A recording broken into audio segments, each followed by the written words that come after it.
여러분 안녕하세요. 2019 전국 고3 학력평가 세계사를 담당할 박세훈입니다. 자, 여러분 이렇게 여러분들이 올 한 해 정말 최고의 결과를 향해서 달려가는 그 첫 번째 여정 3월 모의고사 해설을 맡게 되어서 굉장히 영광으로 생각을 합니다. 여러분 일단은 시험 보느라 너무나 수고 많으셨고, 저도 이렇게 학교에서 보니까 긴장한 친구들도 보이고, 그 다음에 또 벌써 이렇게 좀 지쳐 보이는 친구들도 있고, 앞으로 또 기대감을 이제 갖는 그런 친구들도 여러 친구들을 봤는데, 어쨌든 정말 이 결과에 있어서 여러분들이 필요한 부분만, 나에게 도움이 되는 부분만 이렇게 의미부여를 하시면서 앞으로의 동력으로 삼으면서 나갈 수 있는 그런 시험이 되었기를 바랍니다. 좀 아쉬운 부분들이 있잖아요. 그런 부분들은 빨리 이렇게 소화하셔가지고 더 단단한 나의 방어력으로 삼아야지, 절대 이런 좀 실수나 점수 좀 아쉬웠던 부분에 대해서 일일비 하지 않기를 바랍니다. 화살을 두 번 맞을 필요가 없어요. 첫 번째 화살, 이건 내가 좀 아쉬워, 이거 틀렸어, 그것까지는 우리가 맞을 수 있는데, 그 뒤로 오는 마음의 타격 있죠, 그건 굳이 받을 필요가 없습니다. 이 3월은 절대 그럴 필요가 없고요. 내가 잘한 부분에 대해서만 칭찬해주면서 그대로 가져가 주시면 될 것 같고요. 자, 그러면 우리 세계사는 어땠는지 조금 이야기해보면서 가보도록 하겠습니다. 자, 우리가 쌤이 작년부터 이 수능 세계사 담당을 하면서 계속해서 지역별 출제 비중을 보고 모의고사 해설을 시작했는데요. 일단 우리가 항상 보던 거랑 비슷한 그런 비중이라고 보시면 될 것 같습니다. 4대 문명으로 깔끔하게 1번 시작해가지고 중국사에서 5문제, 서양사에서 항상 많이, 그리고 각국사에서 한 문제, 한 문제, 한 문제, 한 문제, 한 문제, 이런 식으로. 아프리카 같은 경우는 서구 제국주의와 연관해서 그냥 이렇게 괄호 속으로 집어 넣어 드렸고요. 자, 오늘 보면서 쌤이 쉬었다 이렇게 또 말하면 또 굉장히 또 실망스러워하는 친구들이 있을 수 있는데, 그렇다고 절대 어려운 수준은 당연히 아니었다고 보이고요. 그렇지만 어렵지도 않았고 굉장히 지엽적이거나 이건 좀 너무했다 그런 문제 또한 보이지는 않았습니다. 그러나 완전히 쉽다 이렇게 말할 수도 없었던 그런 수준으로 보이면서, 중요했던 것은 이거였던 것 같아요. 전범위를 일단은 공부를 해서 어느 정도 숙지가 된 친구들이 잘 풀었겠다, 이런 생각이 듭니다. 지금 3월이잖아요. 그래서 사실은 이번에 3월 개학하기 전까지 어떻게든 이 세계사 개념을 1회독 내지는 1.5회독 정도는 된 친구들이 그래도 수월하게 풀지 않았을까. 전체적으로 한번 보지 못했다라면 분명히 이제 좀 건드리기 힘든 문제들도 존재를 하고 있었습니다. 그래서 너무너무 중요한 것은 여러분들이 지금 붙잡고 있던 책이든 강의든 반드시 그걸 빠른 시일 내에 완강을 하는 것이 너무도 중요하다, 이런 생각 이제 말씀을 드리겠고요. 그런 시점에서 지금 수능 특강이 완강이 되지는 않았습니다. 그러나 수능 개념 완강돼 있었고, 그 안에 내용이 이거는 다 완벽 커버하고도 남는 내용들이 들어있기 때문에 수능 개념이나 강의나 교재나, 여러분 학교에서 진도 나간 부분이 있을 수도 있고 나름대로 가지고 있는 교재, 그 부분 잘 준비해 주셨으면 되겠고요. 수특 완강일이 이 3월에 이 모의고사의 모평에 맞춘 것은 아니기 때문에 그건 전혀 개의치 않아 주셨으면 좋겠습니다. 그리고 아직 시간이 충분합니다. 내가 여러분들이 이제 문제를 딱 봤을 적에 틀렸다라고 했을 때 이걸 내가 진짜 몰라서 틀렸는지 아니면 안 봐서 틀렸는지, 이런 부분들을 분명히 좀 진단을 해보실 필요가 있습니다. 보기만 했다라면 너무나 쉽게 풀리는 그런 문제들이 있기 때문인데요. 대표적인 게 이런 일본사 이런 문제들이에요. 인도도 마찬가지고 대체로 다 그런 수준으로 이번에는 출제가 되었습니다. 3월 다올게요. 자, 근데 일본사 같은 경우도 정말 그 일본사 공부하는데 투자되는 시간은 좀 필요할 수 있겠습니다만, 그 한 페이지, 예를 들면 쌤이 부가자료로 제공해주는 그 노트 한 페이지에 한 꼬투리만 읽고 바로 대입만 해도 풀리는 그런 문제 수준으로 나왔습니다. 그렇기 때문에 내가 봤으면, 보기만 했으면 맞았겠다, 이런 생각만으로도 일단은 여러분 괜찮다라고 괜찮다라고 말씀을 드릴 수 있겠습니다. 자, 그 다음에 중국사나 서양사에서는 나름 좀 공부가 돼야 되는 부분들, 특히 서양사에서는 눈에 띄는 굵직한 주제들이 이렇게 꽤나 나와줬기 때문에 그런 부분들은 제가 특별히 좀 복습을 시켜드리도록 하겠습니다. 자, 방금 제가 말씀드린 부분에 이어서 복습을 시켜드릴 문제는 좀 선정을 나름 해봤는데요. 4번, 그 다음에 4번 서양사에 있죠. 그 다음에 5번 서아시아사에 있죠. 서아시아사. 여러분들이 역시 좀 어려워하는 부분이라고 할 수 있겠고요. 그다음 10번 역시 서양사고요. 그 다음에 14번, 그리고 마지막으로 20번 이렇게 되겠습니다. 그러니까 이런 내용들은 그래 쌤이 충분히 이해한다.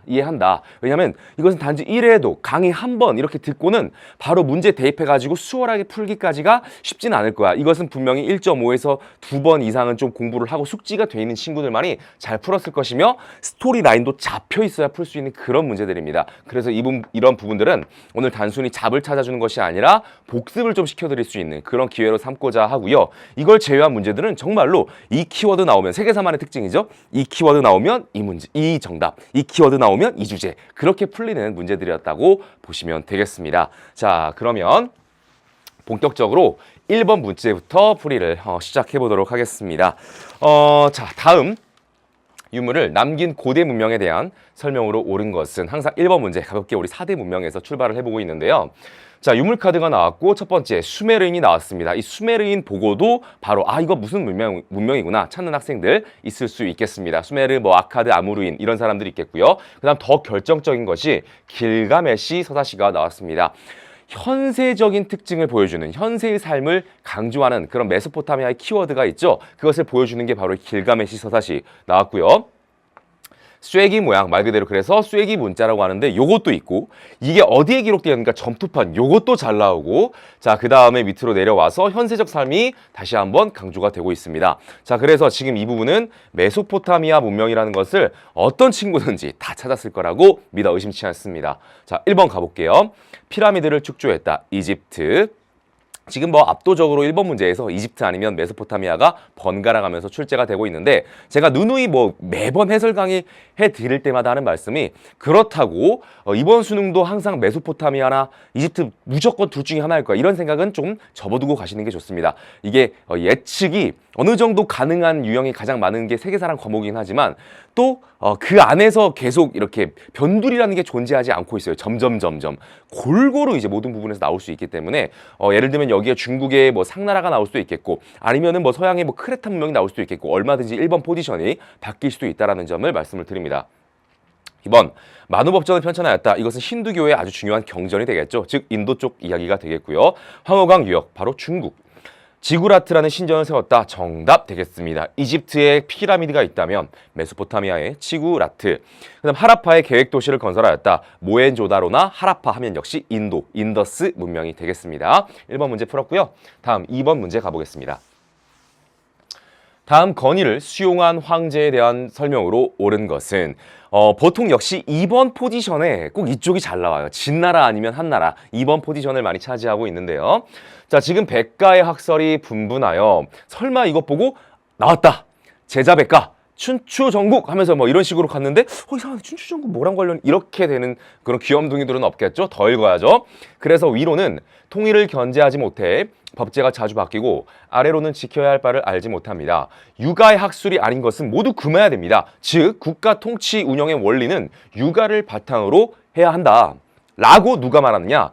동중서가 원하고 있습니다. 황제에게 건의를 하고 있죠. 자, 이거 공식이죠. 동중서의 건의, 유교 관학하 바로 누구냐면 한나라의 무제가 되겠습니다. 황제 중에서 손에 꼽는 황제가 되겠습니다. 한무제가 정답으로 나오면 이렇게 진시황 쪽 이야기가 오답으로 나오고 진시황을 정답으로 내고 싶으면 한무제가 오답으로 나오는 형태로 반드시 이렇게 꼭 나오는 게 한무제 아니면 진시황인데 이번엔 한무제네요. 자, 분석행을 일으켰다. 진시황제. 군기처를 설치했다. 청나라의 옹정제고 이미 수능에 최근에 눈을 보인 사람이 되겠습니다.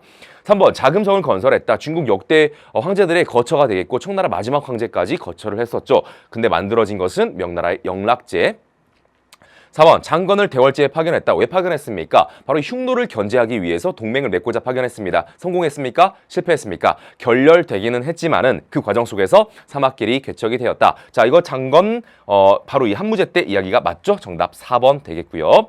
5번 네르친스크 조약을 체결했다. 청나라의 강희제고요. 러시아의 표트르 대제 때 이야기가 되겠습니다. 2번도 어렵지 않았고요.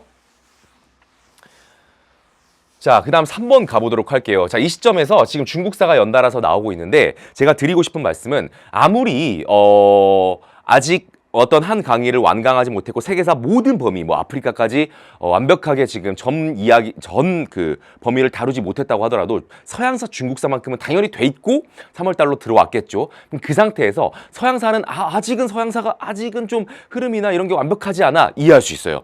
중국사는 그러면 안 됩니다. 중국사는 이제 여러분들이 3월 모의고사 시작했고 다음 4월, 5월 볼 때마다 중국사는 빠르게 근현대사 조금 생각할 거리 있을지 모르겠습니다만 이런 정근대사는 빠르게 이 말 나오면 이거 바로바로 나갈 수 있는 수준이 올바른 수준입니다. 여러분 아시겠죠? 중국사는 그런 문제의 수준이라는 것 반드시 파악해 주시기 바랍니다. 황소가 나왔네? 당나라겠는데? 바로 이렇게 딱 들어가가지고 당나라 하면은 양세법이 가장 많이 나왔지. 2번 요 정도 수준으로 빠르게 풀어주셔야 됩니다. 황소가 반란을 일으켰다. 당나라 말기 가장 큰 반란 바로 이 황소의 난이 되겠습니다. 물론 그 이전에 안사의 난으로 완전 굉장히 큰 전란에 빠졌고 사회가 크게 바뀌었고 그 뒤에 이제 황소의 반란이 있었고요. 자, 밑으로 내려와서 당나라인 걸 보여주는 더불어 어떤 키워드들이 있느냐. 무슬림, 이슬람교가 들어왔구나.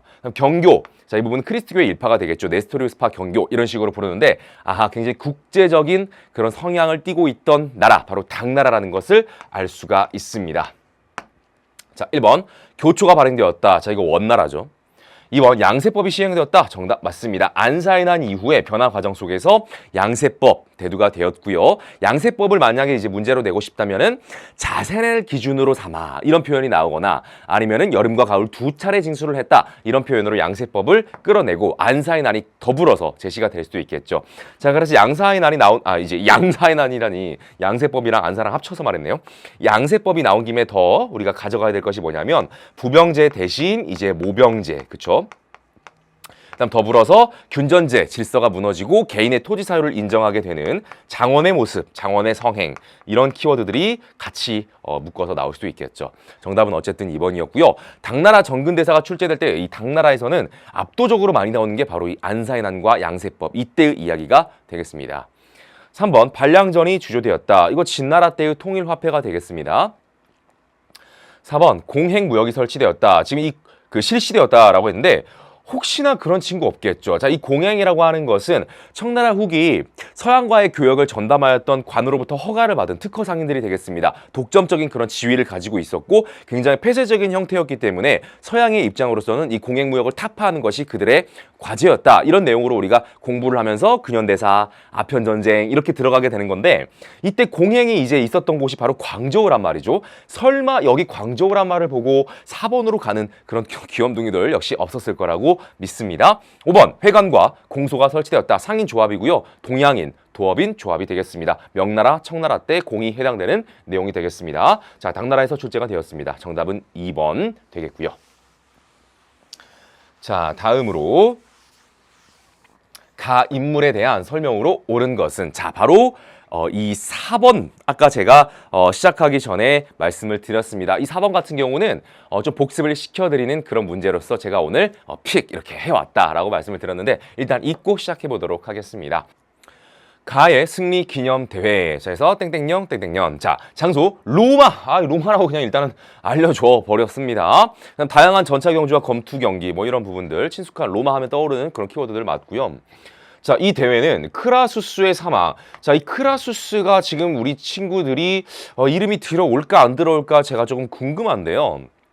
결정적인 사람은 아닙니다만 일단은 로마의 바로 이 제1차 삼두 정치의 일원이었던 것이죠. 이 크라수스가 이름을 보자마자 1차 삼두 정치 더불어서 뭐 카이사르 이 곁가지로 생각이 났다. 그럼 공부가 좀 된 친구라고 볼 수 있겠고 당장 크라수스는 생각은 안 나도 밑에까지 읽으면서 옥타비아누스를 보고 당연히 이제 로마와 삼두 정치와 그때 일들이 지금 생각이 나는 것이 맞겠죠. 자, 보시면은 어쨌든 이 사람이 폼페이우스를 제압했대요. 크라수스 사망했고 폼페이우스 제압했대요. 이 두 명이 지금 1차 삼두 정치의 일원인데 자, 그래서 이 사람 누군지 감 잡아야 되고 옥타비아누스가 이 사람의 후계자를 차처했더라. 자, 그래서 이 사람 누군지 제가 노트를 준비해 왔다고 말씀을 드렸습니다. 자, 이 화면은요. 제가 이제 수능 개념 때 또는 수능 특강 때 항상 부가 자료로 제시해드렸던 판서를 기반으로 했던 노트. 자, 이제 검은색 화면으로 가져온 게 되겠습니다. 자, 로마 같은 경우는 우리가 흔히 로마 제국 이렇게 표현을 하기도 하는데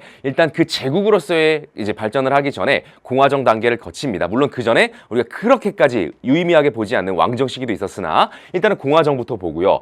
그 다음에 이제 로마 제정 이렇게 들어가게 되는 건데 이 공화정 발달사에서 우리가 봐야 될 포인트는 첫 번째 이탈리아 반도의 통일 이렇게 보시면 되겠습니다. 기원전 3세기가 이제 되기까지 점점 확장해 나가면서 이탈리아 반도가 통일이 되는 과정. 그다음 두 번째 호에서 호 이게 무슨 말이냐면은 바로 이 평민권의 성장이 되겠습니다. 평민권의 각종 그들의 권리의 성장 그 과정들이 이렇게 일련의 과정 속에서 나타나 있고 이탈리아 반도가 통일이 되었다. 이게 이제 공화정의 발전기란 말이죠. 근데 이탈리아 반도가 이제 통일이 되니까 어떻게 됩니까? 밖으로 나가겠지. 팽창해 나가겠지. 그 과정 속에서 부딪힌 나라가 있다. 그 부딪힌 나라가 바로 카르타고란 나라가 되겠고 이때의 전쟁이 정말 컸던 포에니 전쟁이 되겠는데 여기서 어쨌든 대승리를 거두게 되죠. 오랜 기간 동안 치루어진 전쟁이었고 완전히 카르타고를 지도상에서 지워버리는 그러면서 로마 공화정기 최대의 전성기로 올라가게 되는데 그 이후로 각종 모순이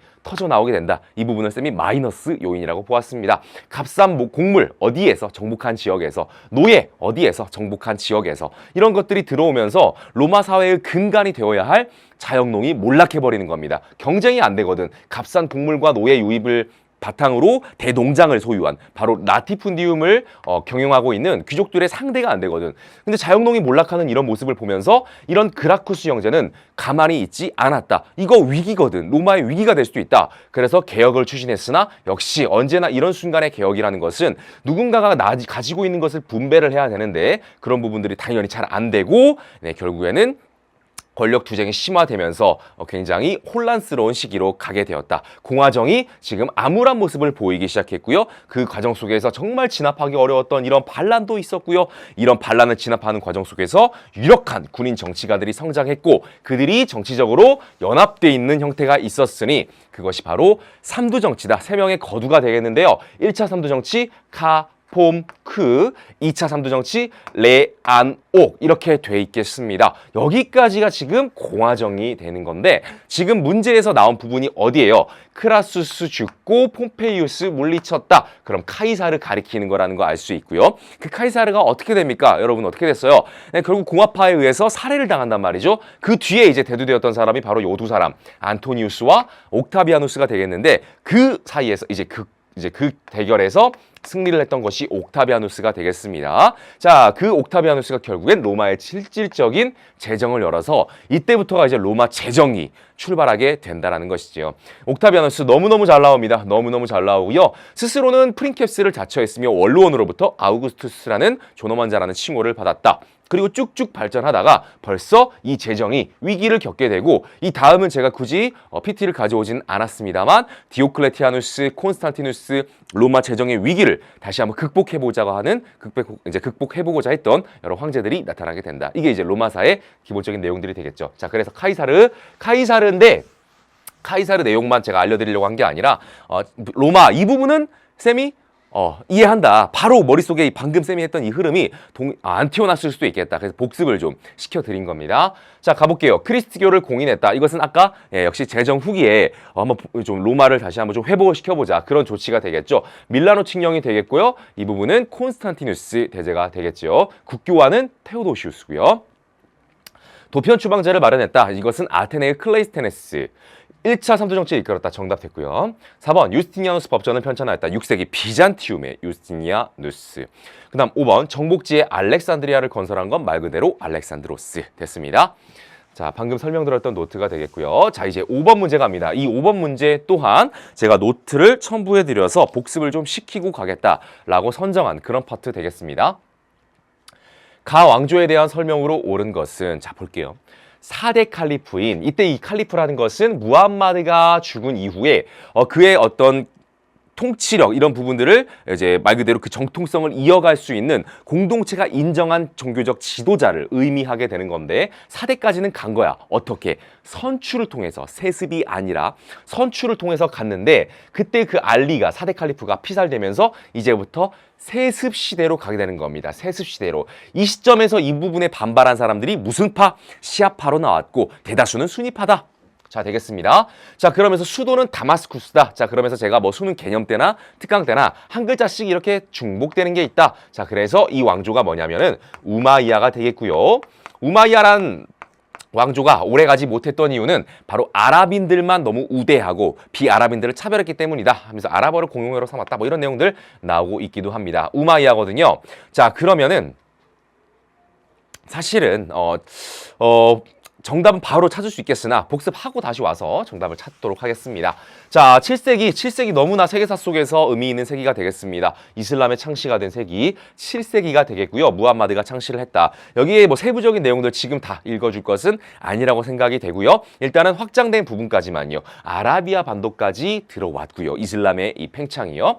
다음으로 가서 무함마드 사후에 선출 칼리프 시대가 이어지고 있고 우리 이것을 정통 칼리프라고도 부른다. 자, 이때 보니까 이집트 정복한 것도 있지만은 자, 이거 제가 진짜로 작년부터 뭐 지금까지 뭐 모든 커리큘럼에서 정말 빠지지 않고 계속 말씀드렸습니다. 세계사 전범위에서 선지상 가장 많이 쓰인 선지가 뭐다? 요거다. 사사랑조 페르시아를 멸망했다. 정통 칼리프가 진짜 많이 쓰인 선지거든요. 오늘 나왔나 안 나왔나? 나왔습니다. 오다 선지로 나와 있었어요.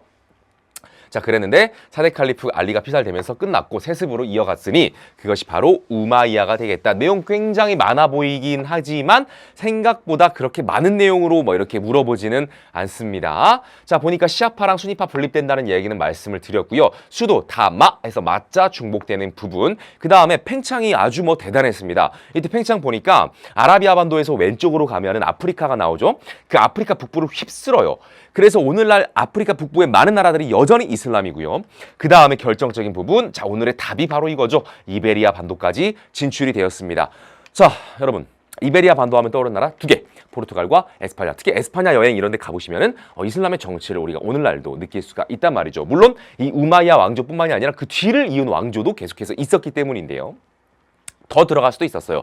더 깊숙이 서유럽 문화권으로 들어갈 수도 있었는데 저지를 당했네요. 어디? 프랑스 쪽에 투르와 푸아티에에서 저지를 당했다. 어디에? 프랑크 왕국이 되겠고요. 이게 이제 서양사에서 카를루스 마르텔의 업적이 되는 거죠. 자, 그러나 오래가지 못했다. 이런 차별 요인들이 있었다라는 얘기가 되겠습니다. 자, 그래서 결국 이 우마이야 왕조 치하에서 조금 이제 힘든 생활을 하였던 시아파나 비아랍인들의 지원을 받으면서 이 우마이야를 무너뜨린 것이 다음 아바스 왕조가 되는 것이고요. 아바스 왕조는 오늘 일단 메인으로 다루진 않았기 때문에 요 정도까지. 다음 더불어서 여기까지 공부가 돼 있고 자연스럽게 생각이 나는 친구들은 상당히 공부가 좀 잘 돼 있구나. 이미 3월 달에 안정가도로 달리고 있구나라고 생각하시면 될 것 같아요. 후 우마이야까지 들어와 있다면요. 우마이야가 방금 무너졌잖아요. 아바스에 의해서. 그러나 일족이 이베리아 반도의 코르도바를 거점으로 해서 계속 후 우마이야로 이어갔다라는 점. 요거까지 들어와 있으면 상당히 지금 내가 잘 나가 있구나. 쌤이 지금 말한 거 내가 해당되는 친구구나. 자부심을 가져도 좋겠습니다. 정답 1번 이베리아 반도로 진출했다. 우마이야 맞고요. 2번 정말 많이 쓰이는 선지긴 합니다만 오답이죠. 이건 정통 칼리프 시대가 되겠고요. 3번 시아파의 지원을 받아. 이건 아바스. 그 다음 군사적 본관저인 티마르제를 실시했다. 이거 오스만 제국의 제도가 되겠고요. 델리를 중심으로 북인도 일대를 지배하였다. 이것은 델리 술탄 왕조와 관련이 있는 내용이겠죠. 자, 이제 6번 문제 가보도록 하겠습니다. 일본 전근대사가 나왔고 여러분들 페이지는 다음 장으로 넘어갔네요.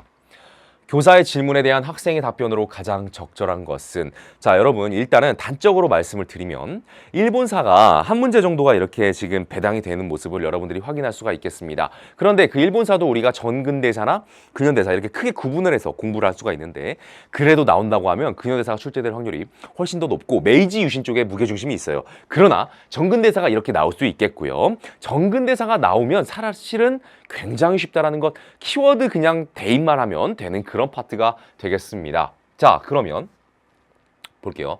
일본 고유의 특색이 잘 드러난 관복과 와카를 표현한 그림입니다. 그림의 주인공은 헤이안교에서 활약했던 인물, 헤이안 이런 식으로 힌트가 나왔고요. 만약에 조교라고 했으면 나라시다가 될 텐데 헤이안이라고 나와서 우리가 이제 헤이안이구나 이렇게 생각을 해볼 수가 있습니다. 역으로 올라갈게요. 헤이안 이전에는 나라 시대가 되겠고, 나라 이전에는 우리가 이제 야마토 정권 이런 식으로 표현을 했단 말이죠. 자, 그 다음에 결정적인 거 또 나왔네. 당나라로 파견되던 그런 사절단, 즉 견당사 파견이 중지되었다. 더욱더 확실하게 해이안 시대라는 것을 확인할 수 있습니다. 이것은 일단 비용이 많이 들기도 했을 수도 있지만 어떤 자신들 문화가 어느 정도 이제 정착이 이제 정립이 되었고 발전할 수 있다라는 그런 자신감과 자부심이 있었겠죠. 그걸 보여주는 대표적인 단어가 뭐냐면 국풍입니다. 우리나라의 문화를 융성시키는 바로 이 국풍 문화가 발달했고 그에 따라서 뭐 가나 문자가 이렇게 확립이 된다 할지 여러 가지 특징들이 나오게 됐던 것이 해이안 시대가 되겠고 이 해이안 시대 오늘날의 교토를 가리키게 되는 건데 자 그럼 키워드 한번 찾아보도록 하겠습니다. 1번 일본 서기가 편찬되었습니다. 자 이것은 나라시대 키워드 기계적으로 나오는 겁니다. 2번 가마무역 무로마치 기계적인 거야. 3번 국풍문화 정답 다이카 개신이 단항되었어요. 야마토 정권기에 있었던 좁게 보면은 궁중정변이지만 넓게 보면은 당나라를 모델로 한 중앙 집권 체제의 성립 이렇게 보시면 되겠고요. 5번 산킹고타이 제도가 실시되었어요. 에도 막부 때의 대표적인 제도로서 이 중앙에 있는 쇼군이 지방의 다이묘를 견제하는 매우 중요한 통치 원리 중에 하나가 산킹고타이 제도가 되겠습니다. 에도 막부에 아주 잘 나오는 키워드입니다. 자, 일본 정근대사 이번에는 해이안 시대에서 출제가 됐습니다. 이거 상당히 오랜만이라고 볼 수 있고요. 자, 일본사는 여러분 만약에 틀렸다고 해서 와, 나 세계사랑 안 맞는 것 같아. 나 이거 처음 보는 거야.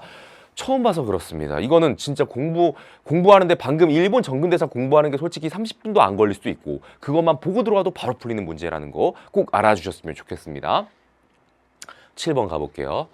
다음 작품이 발표된 시기에 영국에서 볼 수 있는 모습. 자, 영국이랑 관련된 거고 일단 여러분들 절대 우리 귀염둥이들 시기란 말 나왔다고 긴장부터 하고 들어가면 안 됩니다. 물론 우리 세계사에서 가장 변별력을 갖추는 문제가 바로 시기 문제이긴 합니다만 어려운 문제도 실제로 많이 나오죠. 그러나 일단은 그래도 너무 긴장하지 마세요. 7번부터 막 그러진 않으니까. 자, 영화로 보는 세계사가 되겠습니다. 일단 영화 화면이 좀 흐려요.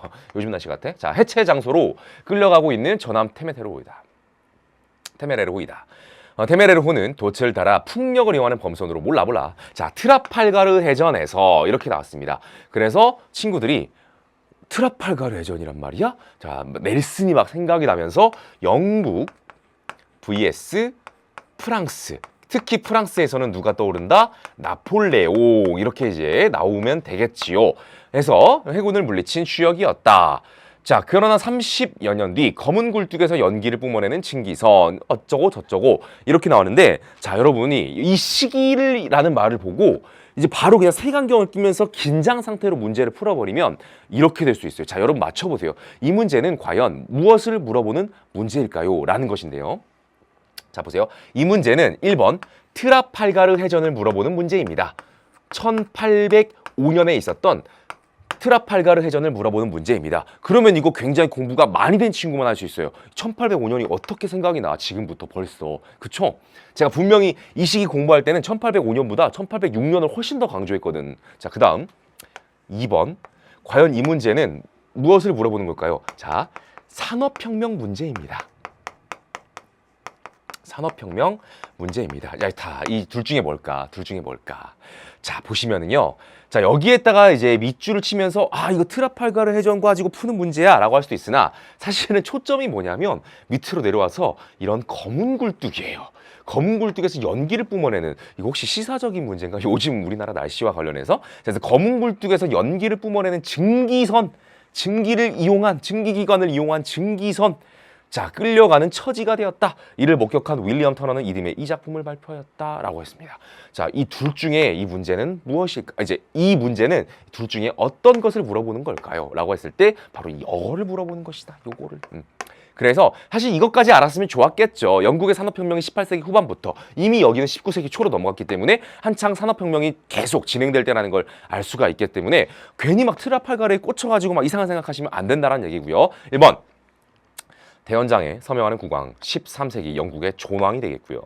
프린키피아를 지필하는 과학자 자 이것은 17세기 후반의 뉴턴이 되겠습니다. 뉴턴 장미전쟁에 참가하러 가는 귀족 자 이 부분은 15세기 중반에서 후반까지 가게 되는 겁니다. 자 이거 영국의 이야기가 되겠고요. 아동노동의 실태를 조사하는 의원 맞죠? 산업혁명기에 겉으로 보기에는 굉장히 융성한 발전을 하기도 했지만 그 이면을 살펴보면 각종 노동 문제, 환경 문제, 특히 노동 문제 안에서 이 아동 문제 심각했었죠. 정답 4번 찾을 수 있습니다. 그래서 어떻게 보면 연기를 뿜어내는 증기선, 산업혁명, 아동 문제에서 쉽게 접근할 수 있는 문제입니다. 어려운 문제가 아니었다라는 생각이 들고요. 와트 타일러의 날에 과담하는 농민. 설마 와트 보고 제임스 와트 하면서 그건 공부가 전혀 안 된 친구겠지. 와트 타일러의 날은 14세기에 영국에서 있었던 봉기가 되겠습니다. 자, 이제 8번 갑니다. 8번. 자, 중국사입니다. 밑줄 친 제국에 대한 설명으로 옳은 것은, 자, 오고타이 칸이 말하기를 끝. 자, 이건 몽골이잖아, 그렇죠? 이때는 원나라라고 할 수는 없죠. 원나라는 쿠빌라이 칸 때부터 말했기 때문에 이때는 그냥 몽골 제국이라고 하면 되겠고요. 나는 금을 멸망시켰다. 아하, 금나라 멸망시킨 게 이때군요. 바투를 서방으로 보냈다. 바투.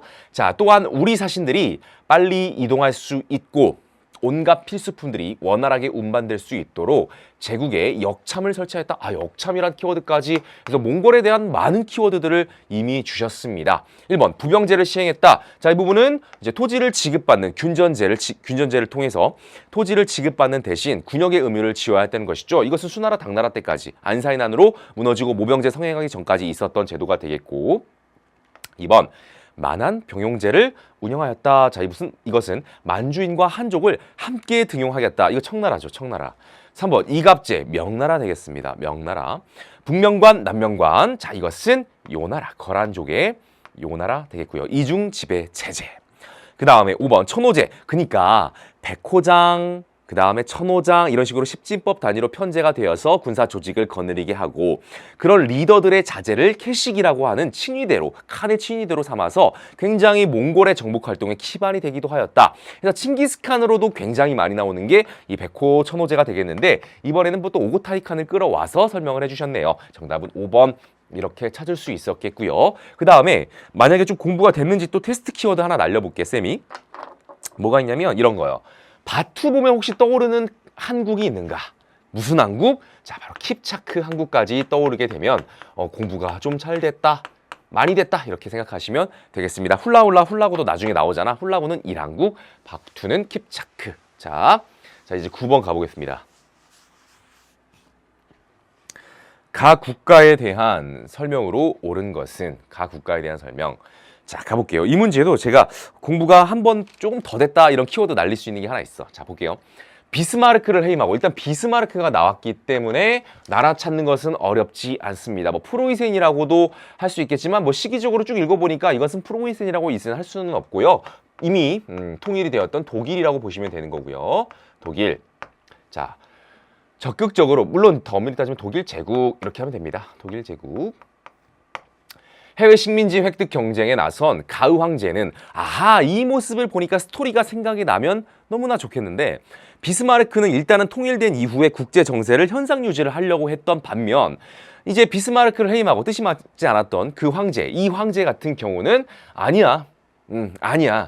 이제는 나는 팽창할 거야. 굉장히 제국주의적인 그런 야욕을 드러냈던 황제가 되는데, 다행히도 이 황제를 세부적으로 물어보는 것은 아니었고요. 그냥 그 나라만 알면 되기 때문에 독일이라는 것만 알아도 되겠습니다. 근데 어쨌든 내용을 좀 더 읽어보는데, 아니다, 읽어보기 전에 정답 찾고 나와도 될 것 같아. 여기까지 가서 독일이라는 것을 아는 것은 기본적인 수준이고요. 정답도 그걸로 풀립니다. 이집트를 식민지로 삼았다. 영국. 아도아에서 패배하였다. 이탈리아가 에티오피아에게. 아스테카 문명을 파괴하였다. 에스파냐고요. 에스파냐이 누구냐면 코르테즈. 헤레로족의 봉기를 진압했다. 독일 맞죠. 남서아프리카, 나미비아, 오늘날의 나미비아가 되겠는데 정답 4번 찾았고, 아프리카 횡단 이렇게 쭉 이렇게 내려오게 되는 건데 이것은 프랑스가 되겠습니다. 영국은 종단이 되겠는데, 일단 이 부분은요, 여러분 또 100% 이제 수능 때 나올 수 있을 거라고 생각하셔야 되고, 만약에 내가 수능 보기 전에 마지막으로 교재 한번 보고 이제 딱 덮고 시험지 받는다라고 생각했을 때 마지막으로 보기를 좀 추천하는 부분 중에 하나가 이거예요. 가장 지엽적으로 나올 수 있는 파트가 바로 여기가 되겠는데, 이 부분도 이미 그동안에 수차례 평가원 기출 수능을 통해서 이미 많이 나온 사례가 돼서 예전에 초창기에 이런 문제가 나왔을 때의 충격이 이제 많이 사라진 상태입니다. 당연히 나오는 그런 제국주의 파트, 서구 열강이 어디를 식민 지배하고 어떤 저항이 있었는가, 요거 너무나 그냥 이제는 당연스럽게 나올 거라고 생각되는 그런 사례들이 나왔거든요. 이 부분은 그냥 이제 당연스럽게 여러분 준비를 이렇게 맞추어서 해주시면 되겠습니다. 그래서 정답은 찾았고요. 정답은 찾았고, 자 그러면 여기서 이제 쌤이 좀 욕심을 부리면 뭐를 찾고 싶냐? 바로 이 황제가 혹시 여러분들이 알고 있는가, 이것이 궁금하다 이거죠. 이것을 알고 있으면 또 공부가 좀 1.5회독 이상 된 거라고 생각이 들어요. 그렇죠? 공부가 좀 잘 된 친구 이렇게 되겠고, 생각이 안 나도 문제 풀면은 잘했습니다. 그러나 쌤이 지금 방금 말해주는 것까지 들어와야 나중에 수능 수준까지 대비가 된다라는 거. 자 일단은 비스마르크가 이제 프로이센 주도로 통일이 될 때는 비렐름 1세였습니다. 그러니까 이 비렐름 1세 때까지가 이제 비스마르크의 파트너 이렇게 되는 거죠. 베르사유 궁전에서 즉위를 했던 사람이고요. 그 다음에 비렐름 2세로 넘어가면서 결국 비스마르크와 이렇게 갈등, 해임, 그 다음에 본격적인 팽창하면서 다른 나라와의 충돌, 그때 충돌 중에서 대표적인 것이 바로 프랑스와 이 모로코를 두고 다투었던 그런 모로코 사건이라는 것이 있습니다. 여기까지만 할게요. 자 이제 10번 문제 갑니다. 이제 반절이네요. 자, hello, this is liver. 네, 됐습니다. 자, 밑줄 친 이 전쟁 중에 있었던 사실로 옳은 것을 보기에서 고른 것은 전쟁 중입니다. 자, 미국이고요. 자, 그 다음에 독일의 무제한 잠수. 이것은 뭐 이 주제에서 가장 핵심 키워드가 이렇게 딱 자료로 제시됐기 때문에 이 부분 공부가 됐다면 쉽게 풀릴 수 있는 것이 맞아요. 그러나 이제 구성 선지들이 쉬운 선지들은 아니었습니다만, 자 일단 보면 어쨌든 윌슨 대통령이 참가할 것을 선언했다. 쉽게 말해서 참전한다는 거죠. 미국의 참전을 말하고 있습니다. 미국의 참전. 그 다음 국민의 동참을 유도하기 위해 포스터에 자유의 여신상을 등장시켰다라고 했습니다. 자, 독일의 무제한 잠수함 작전이 국내 여론을 좀 고조시켰죠. 이거 외에 뭐 다른 외교적인 이야기들도 있었습니다만, 자 이거 바로 제1차 세계대전이 되겠습니다. 제1차 세계대전이 되겠습니다. 자, 전투기간으로 따지면은 1914에서 18년이 되겠고, 이제 다음에 19년부터 쭉 계속해서 평화를 위한 여러 가지 조약들, 조치들이 취해지게 되겠습니다. 자, 그 중에서도 쌤이 이제 여러분 개념을 들었던 친구들은 알겠지만, 이 안에서 가장 정말 강조를 많이 했던 연도가 1917이라는 거, 우리 강의를 들었던 친구들은 알고 있을 건데 이 부분 제가 노트를 준비를 해왔었죠. 그렇기 때문에 보면서 설명을 드리겠습니다. 이 부분은 빨리 복습을 한번 해보자. 자, 볼게요. 이 앞에 지금 1914년 사라예보 사건부터 쭉 나와 이제 이 1차 세계대전은 전개는 됩니다만, 우리가 시간상 1차 대전 강의를 하면은 우리가 이 지금 해설 강의인데 2시간 해야 되거든요. 그럴 수 없잖아. 그렇기 때문에 중요한 순간으로만 빼왔습니다. 영국 해군의 북해 봉쇄, 그러니까 독일이 지금 위기감을 느꼈겠죠. 자, 그러면서 무제한 잠수함 작전, 쌤이 줄여서 그냥 종종 동무잠 이런 식으로 많이 불렀습니다.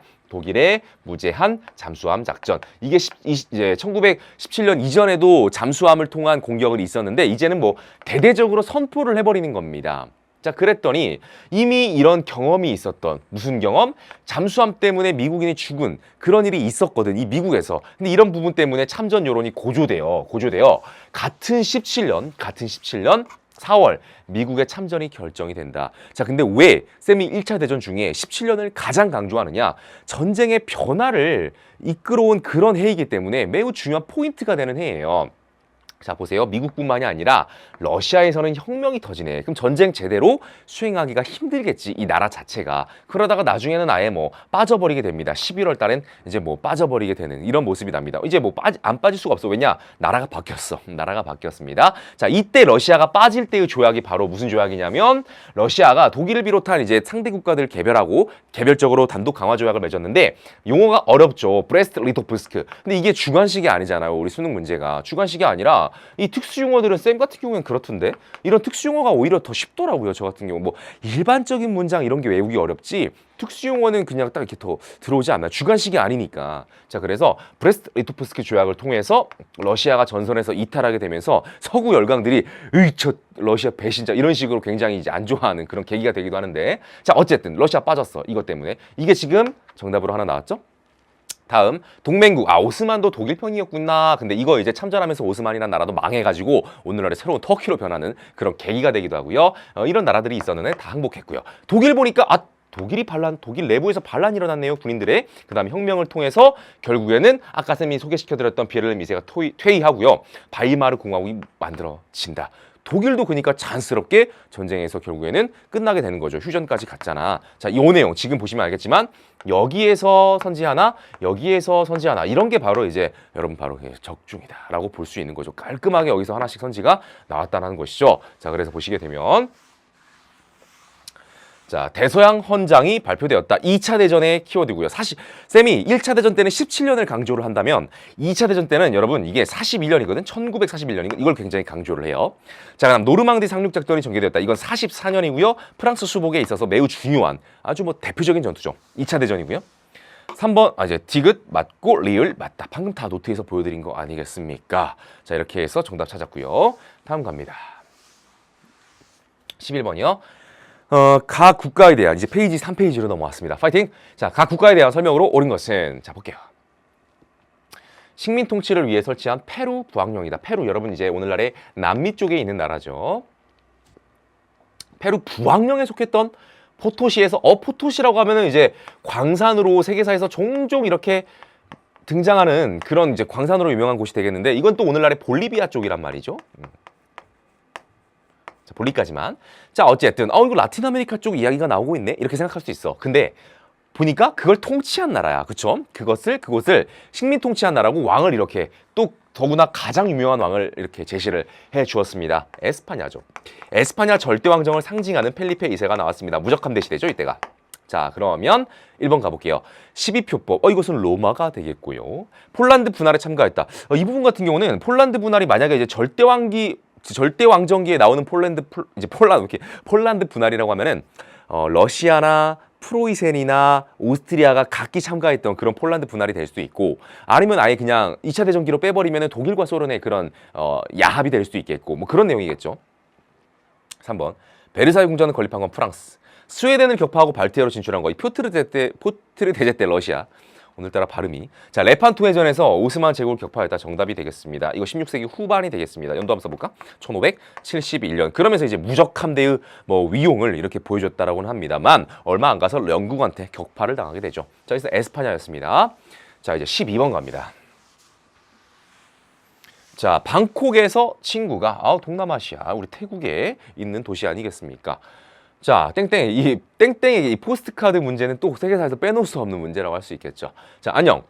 오늘은 상자부 불교가 융성한 나라. 우리가 보통 대승불교 아니면 상자부 불교 이렇게 또 구분을 하고요.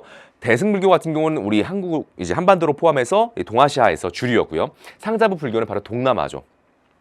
자, 이 나라는 1782년에 세워진 짜끄리 왕조가 이 짜끄리 왕조 매우 강조가 많이 되는 그런 왕조라고 할 수 있겠습니다. 그래서 방콕, 짜끄리 왕조, 식민 지배를 받지 않았다 이런 내용들을 통해서 태국, 우리가 또는 타이라고도 부르는데 태국이라는 것을 어렵지 않게 찾을 수 있고 태국하면 우리가 수아짜 했었습니다. 스코타이, 아유타야, 짜끄리 이런 식으로 말씀을 드렸는데 스코타이랑 아유타야는 오답선지로는 이제 나올 수 있는 가능성은 있습니다. 근데 정답으로는 역시 짜끄리가 압도적이라는 것. 예전에 수능 20번 문제를 차지했던 적이 있는 그런 주제이기도 합니다. 근데 공부할 때 어려운 게 없어. 여기 나온 내용이 어떤 교재를 보더라도 이 정도 내용이에요.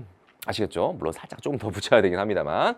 그래서 짜끄리 왕조가 왜 이렇게 식민 지배를 받지 않을 수 있었느냐? 일단은 대외적인 요인을 따진다면은 영국과 프랑스의 완충지대로서 그런 절묘한 지정학적 위치가 있었기도 했고요. 그다음 내부적으로는 그래 유능한 왕들의 어떤 근대적인 개혁이나 그 다음에 이제 외교 수완을 발휘했다 이런 내용들이 있겠죠. 그래서 어쨌든 지금까지도 이렇게 지지를 받으면서 존속되고 있는 왕조가 짜끄리가 되겠습니다. 태국이에요. 1번 쯔노 문자를 만들었다. 베트남. 2번 베이지 유신을 단행했다. 일본이죠. 앙코르와트는 캄보디아죠. 당연하지 뭐. 앙코르와트도 여러분들이 그 수능 보기 전까지 이제 숱한 모의고사를 치르는 가운데 사진 문제로 한번 나오진 않을까 이런 생각이 들고 라마 5세가 근대 교역을 실시했다. 정답이 되겠습니다. 라마 4세, 라마 5세 이렇게 같이 나와요. 이걸 잘한 사람들이 바로 이 사람이고요. 호세리살이 민족운동을 전개했다. 호세리살 아니면 아기날도로서 필리핀에서 제시가 될 겁니다. 호세리살 아니면 아기날도 이런 분들은 필리핀의 주요 인물이 되겠습니다. 13번 갑니다. 자, 다음 명령이 내려진 왕조에서 있었던 사실로 옳은 것은, 자, 다시 또 오랜만에 중국사 다가왔습니다. 자, 같은 천주를 믿는 선교사끼리도, 아, 그럼 천주교네요, 천주교. 자, 공자와 조상을 숭배하는 우리들의 전례에 대해서 어찌하여 방침이 서로 다르냐. 그러니까 이전에 왔던 선교사들은 중국의 그 고유 풍습이나 이런 예절하고 충돌하지 않아야 돼. 충돌하지 않아야 포교가 더 이제 잘 될 테니까요. 그래서 많은 부분들을 인정하면서 융화를 이루기도 했었는데, 뒤에 이제 오게 된 선교사들은 그런 부분들을 문제 삼으면서 결국 충돌이 일어나게 된 것이죠. 자, 이런 내용들이 지금 언급이 되고 있어서 지금 일명 이런 것을 우리가 뭐라고 부르냐면 전례 문제라고 부릅니다. 전례 문제라고 부르는데, 가장 대표적으로 언급되는 게 청나라의 옹정제 때 사례하고요. 그 다음에 다음 걸륭제 때 사례로 언급이 곧잘 된답니다. 자, 그러면 여기서는 뭐 군주까지 좁히지 않아요. 청나라인 것만 알아도 되는 건데, 1번 사기가 저술되었다. 기전체 서술의 모범이 되었다. 자, 이 사기 한나라죠. 한무제 사마천. 2번 홍루몽이 유행했다. 청나라의 대표적인 소설이 되겠습니다. 청나라의 대표적인 소설이면서 동시에 중국의 대표적인 소설이 되는 게 이 홍루몽이라는 소설이 되겠고요. 3번 오경정의가 편찬이 되었다. 말 그대로 이 유교 경전에 대한 이 주석서, 이게 해설서가 되는 건데, 과거에서의 그런 시험 교재로 채택이 되면서 대단한 권위, 뭐 초대형 베스트셀러가 된 거겠지. 그러나 이 공부하는 사람들이 진정한 공부라기보다는 달달 외우는, 이것만 달달 외우면서 사상의 회귀와 뭐 침체가 있기도 하였다. 부작용이 있었다. 그렇게 제시가 되는데, 당나라 공용달이죠. 당나라. 향거리 선제가 시행되었다. 이것은 한나라 때의 관리 선발 제도로서 추천이죠. 뭐 효행이나 청렴 이런 것들을 판단 기준으로 삼았다. 5번 파스파 문자가 만들어졌다. 이것은 말 그대로 몽골 원나라 때 파스파라는 사람을 통해서 만들게 했던 것이죠. 자, 그래서 청나라 2번이 되겠습니다. 자, 이제 14번 가보도록 하겠습니다. 와우. 자, 이 14번이 바로 또 이제 쌤이 노트를 역시 첨부를 해드려야만 하는 그런 문제가 되겠습니다. 오늘 그러니까 이 3월 문제의 특징이 굵직한 주제들이면서 시기 문제도 잘 낼 수 있는, 사회 문제를 내기에 최적화되어 있는 주제들이 나왔어요. 아까 우리가 제1차 세계대전 했죠. 이 세계대전은 연도가 쭉 이렇게 있기 때문에 시기 문제로서는 내기가 가장 수월한 파트이면서 어렵게 낼 수 있죠. 그 다음에 대표적인 게 이거예요. 그 다음에 대표적인 게 제2차 세계대전이거든. 근데 제2차 세계대전이 여러분 어때요? 그 관련해서 2차 세계대전과 냉전까지를 포함해서 하나로 이제 바운더리로 묶을 수 있는데, 20분의 마지막 딱 마지막 문제로 장식하고 있잖아. 그러니까 오늘 굵직한 주제들은 다 들어와 있거든. 그래서 쌤이 오늘 그거 너무 쉬웠어, 틀린 거 반성해, 이렇게만은 말할 수 없는 그런 시험이라고 개인적으로는 생각을 하고 있는 거죠. 아직 3월이기 때문에 여러분들이 방어력이 아직 그렇게까지 세지 않을 수 있다는 얘기예요. 자, 그런 차원에서 14번 좀 복습할 필요가 있다라는 생각이 들고요. 가나 사이에 있었던 전형적인 주제에 대한 전형적인 문제, 이렇게 보시면 되겠습니다. 자, 그러면 어떻게 가봐야 되느냐. 첫 번째, 국민의회, 프랑스, 국민공회, 로베스피에르를 보면서 일단 주제가 바로 나와야 돼. 프랑스 혁명 문제가 나올 것이 나왔다 하면서 차분하게 풀어간 친구들은 잘한 것이고, 프랑스 혁명에서 나왔네? 여기까지 갔으면 일단은 얼마든지 이제 여러분들이 이번에 틀렸더라도 다음엔 분명히 맞을 수 있는 그런 문제가 되겠습니다. 이 정도 이거는 사실은 나올 수 있는 문제였고 치사하다 그런 느낌까지 드는 문제는 아니에요. 이 수준은요. 그러니까 이 정도면 땡큐인 그런 문제라고 보시면 됩니다. 자, 그러면 일단은 핵심 키워드는 여기 잡아놓고 노트를 볼게요. 보면은 이 엄숙한 선언을 이미 했네. 보니까 인간이 가진 천부적이고 소멸되지 않으며 양도 불가한 권리들을 발표하기로 결정했다. 뭐 천부인권, 뭐 주권 재민, 소유권의 소중함 이런 것들을 다루고 있는데, 자, 이것이 바로 뭐냐면은 가는 뭐냐면 국민의회라고 일단은 써줬고요. 그 다음에 이 중에서 가장 중요한 일인 인권선언을, 인간과 시민의 권리선언인데 줄여서 인권선언을 이미 제시를 해주셨어요. 그러니까 이거는 기준점으로 삼고 들어가야 되는데, 이거 제가 이제 수특 때 앞글자다는 걸 저는 안 합니다만은, 태바봉인, 이건 왠지 말이 입에 붙는다 해서 태바봉인 한 적이 있어요. 태바봉인, 이게 뭐냐면 테니스 코트의 서약, 그다음 바스티유 감옥 습격, 봉건제 폐지, 그 다음에 인권 선언에서 태바 봉인 뭐 이렇게 하기는 했었거든. 그리고 이 다음이 이제 91년 헌법 제정 이렇게 가기도 하는데 일단은 가시점은 빨간색으로 이렇게 잡아놓고 노트를 봐야 되고 그 다음에 나 시점 밑에다 볼게요. 나를 보니까 국민공예라고 써주셨고 국민공예라고 써주셨고요.